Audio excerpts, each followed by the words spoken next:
untuk memberikan label-label bagi para yang berlawanan pendapat dengannya, langsung memberikan tudingan-tudingan sebagai khawarij, khususnya lagi terkait dengan memberikan kritikan ya, kepada pemerintah. Bagaimana teman-teman?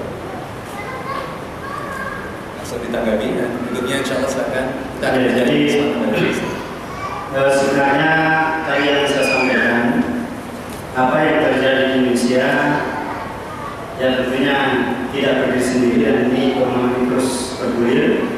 Yang dulu berasal dari Timur Tengah, yang dari Saudi atau dari Jordan, atau termasuk dari Mesir.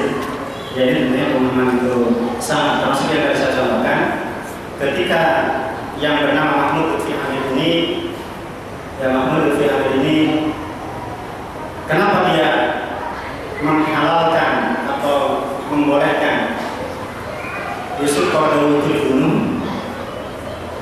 Padahal mereka sebenarnya anti dari pembunuhan, tapi mereka mengeluarkan fatwa boleh membunuh seorang ulama, yaitu Profesor Dr. Yusuf Qaradawi. Mereka suka mengatakan khawari dan seterusnya. Tetapi dalam hal ini mereka ternyata mereka khawari juga. Karena kalau di dalam hadis digambarkan tentang sifat daripada kaum khawari itu, misalnya kata-kata yakulun ahlul Islam wa yad'una ahlul awthan. Khawari itu adalah mereka suka membunuh orang Islam dan membiarkan hidup para kaum paganisme, orang-orang yang para imam berhala. Sekarang dengan yang bernama Mahmud Lutfi Hamid tadi, dengan memfatwakan boleh yang membunuh Yusuf Qaradawi, sudah kena khawari belum? Dia sudah kena.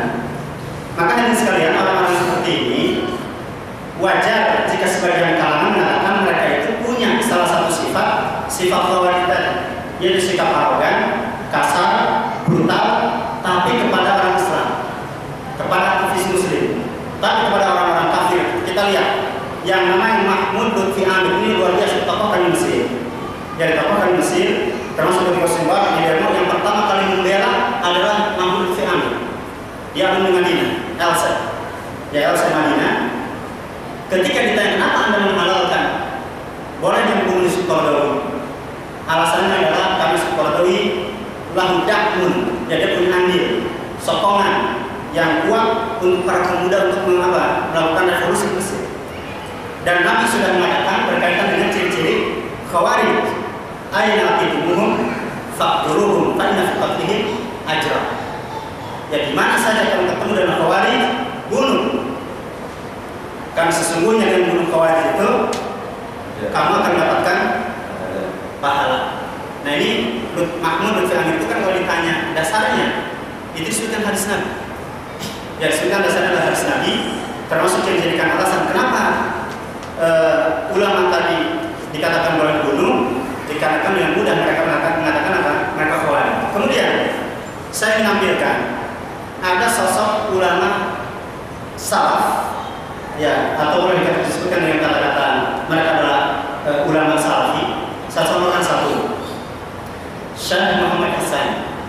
Ya, mungkin di bagian mengamati berita tentang muktamar ulama umat atau ulama Islam di Mesir, ya, yang termasuk hadir ada perwakilan dua dari Indonesia, termasuk yang memberikan press release, salah satunya adalah atau memberikan sambutan, itu yang namanya Syekh Muhammad Hasan.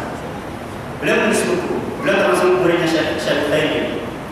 Ya, saya beberapa kali mengikuti kajian beliau, dan ketika itu saya masih menjadi mahasiswa Mesir, istri beliau baru 3. Itu saya meninggalkan Mesir tahun 2021 akhir, yaitu istrinya baru 3, dan saya berharap ya udah sekian lama ya, berarti juga sudah lengkap mudah-mudahan. Nah, ini beliau menulis buku, nanti silakan bisa dicari. Dalam bukunya berjudul Hakikatul Tauhid. Dan ini sebagai sanggahan pada Mahmud Lutfi Hamid yang suka mempelai khawarij kalangan lain. Dan di antara kekurangan kalangan ini yang saya lihat Allah terlalu membabi buta dalam mentaati siapa yang berkuasa, siapapun yang berkuasa, membabi buta dalam memberikan ketaatan. Sehingga tadi ketika Syukur dikatakan Anda adalah Amirul Mukminin. Sudah tidak tanggung-tanggung, sudah kata-katanya Amirul Mukminin. Hampir mirip dengan Imam Bukhari. Ya, Imam Bukhari diberi gelar dengan Amirul Mukminin fil hadis. Nah, ini hadis kalian. Ketika dalam hati Fathul Tauhid tadi, maka Syekh Muhammad Hasan berbicara tentang kedudukan hukum Allah. Maka beliau mengatakan ayakun al-hukmu lillah. Hendaknya hukum itu adalah milik Allah Subhanahu wa taala. Hendaknya hukum itu adalah bersumber dari Allah Subhanahu wa taala. Disebutkan dalam masalah ekonomi, dalam masalah tarbiyah pendidikan, disebutkan dalam beragam aspek. Begitu juga dengan yang bernama tokoh salaf Iskandariyah. Ini kalau saya menunjukkan sejarah beragamnya kelompok salaf luar biasa. Ya, kelompok dakwah salafiyah yang berbasis Iskandariyah, Alexandria di Mesir, Yasir al-Burhani termasuk yang menyatakan bahwasanya hukum itu hendaknya hukum Allah Subhanahu wa taala. Dan beliau ketika ditanya tentang siapa Mahmud Lutfi Amir yang begitu mudah mengatakan setiap yang menyelisih pemerintah adalah khawarij, maka Yasir al-Burhani mengatakan dia bukan ulama dan dia bukan salaf. Nah, jadi kalaupun ada di Indonesia yang terlalu mudah mengkhawarij dan seterusnya, jadi dalam tataran negara atau dalam skala di negara lain termasuk tadi, ya muncul kalangan seperti itu yang walaupun sebagian kalangan hidupnya dengan al-madakhilah, walaupun tidak disukai. Ya, al-madakhilah itu ya aliran ulama ya, namun yang menarik dari pertanyaannya Mas Edi tadi, bahwasanya ada sebuah kesimpulan sedikit ya, bahwasanya apakah memang demikian dalam dakwah salaf itu ataupun orang yang berbanding salaf itu mengkritik sebuah pemerintah itu sesuatu yang sifatnya aib atau memang tidak boleh sama sekali? Ya, salah seorang ulama hadis besar dan kita menghormati beliau, yaitu Syekh Musa'id Bashir Ali. Beliau ulama dan saya mengatakan satu-satunya ulama hadis di Sudan sekarang, karena salah seorang ulama hadis di Sudan yang besar. Dan beliau ketika mengadakan daurah tentang hadis, maka yang memberikan atau istilah dalam bahasa itu dengan pemutaran speaker itu adalah Syekh Bashir Ali. Hanya beliau beberapa bulan yang lalu ketika menjelang musim haji yang lalu oleh pemerintah Sudan kemudian beliau di penjara. Ya, Fathullah besar sampai sekarang sudah beliau masih di penjara. Beliau ketika ditanya tentang apakah setiap yang mengkritik pemerintah itu adalah layak disebut khawarij, maka beliau mendudukkan. Ya, karena misalnya Imam Barbahari dalam satu sunnahnya atau ulama yang lain menyebutkan tentang ciri daripada khawarij itu diantaranya adalah berbicara di atas mimbar dan mengkritik para penguasa.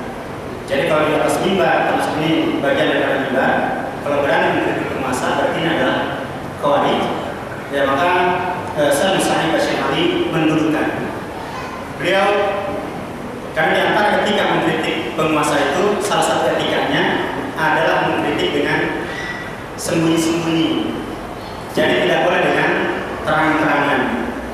Maka beliau mengatakan harus didudukkan salaf atau manhaj salaf atau kaum salaf ahli sunnah dalam mengkritik kapan terang-terangan dan kapan sembunyi-sembunyi. Maka beliau mengambil hadis yang diriwayatkan oleh Imam Muslim, dari antaranya bersumber dari Abu Sa'id Al-Khudri. Yang mana Abu Sa'id Al-Khudri itu beliau kan yang meriwayatkan hadis apa? Man ra'a minkum mungkaran. Ya, jadi Abu Sa'id Al-Khudri termasuk yang meriwayatkan hadis man ra'a minkum mungkaran falyughayyirhu biyadihi. Fa in lam yastati fa bi lisanihi. Fa in lam yastati fa bi qalbihi wa dzalika adhaful iman. Jadi beliau mengatakan, Rasulullah bersabda, barang siapa yang melihat kemungkaran maka hendaknya dicegah dengan tangan. Kalau tidak dengan lisan. Kalau tidak dengan lisan dengan apa? Dan paling tidak dengan hati. Itu semangat. Maka beliau mengatakan Abu Sa'id Al-Khudri ini adalah yang meriwayatkan hadis tentang mencegah kemungkaran. Kemudian ketika pada masa Khalifah Marwan, ya Marwan bin Hakam,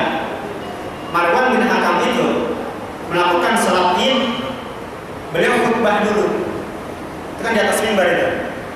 Khutbah, selesai khutbah apa? Baru salat id. Padahal harusnya apa?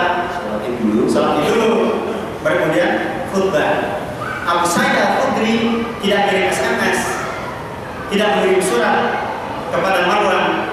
Langsung beliau berdiri di hadapan orang banyak dan mengatakan, kamu menyelisih sunnah. Itu kan terang-terang mengkritik penguasa. Sudah sekalian internasional, bukan lokal, dan bukan nasional saja. Mengkritik penguasa persis di atas, artinya di hadapannya dan di khalayak orang banyak. Apakah Abu Sa'id Al-Khudri kemudian kalau muncul pada masa ini ada orang seperti itu, beri kalangan Khawarij? Nah, maka kalau ada orang seperti itu yang mengatakan Abu Sa'id bisa jadi adalah Khawarij, karena Abu Sa'id Al-Khudri mengkritik penguasa, apalagi penguasa itu penguasa Muslim. Hukum pada masalah itu Al-Quran dan Sunnah. Masalah hudud, ya syariat Islam masih diterapkan. Tapi yang namanya Abu Sa'id Al-Khudri, karena ini adalah sebuah kemungkaran, dan kemungkaran itu terang-terangan, maka dibolehkan. Diperhatikan, beliau bisa mengatakan kemungkaran yang dilakukan oleh penguasa itu adalah terang-terangan, maka dibolehkan dikritik secara terang-terangan. Tapi kalau kemungkaran itu dilakukan tersembunyi-sembunyi, misalnya ada seorang penguasa, dia sembunyi-sembunyi di hotel minum arak, yang tahu hanya dia, dikritiknya terang-terangan tersembunyi, ya dinasihati berdua, diambil tangan kemudian dinasihati. Karena apa?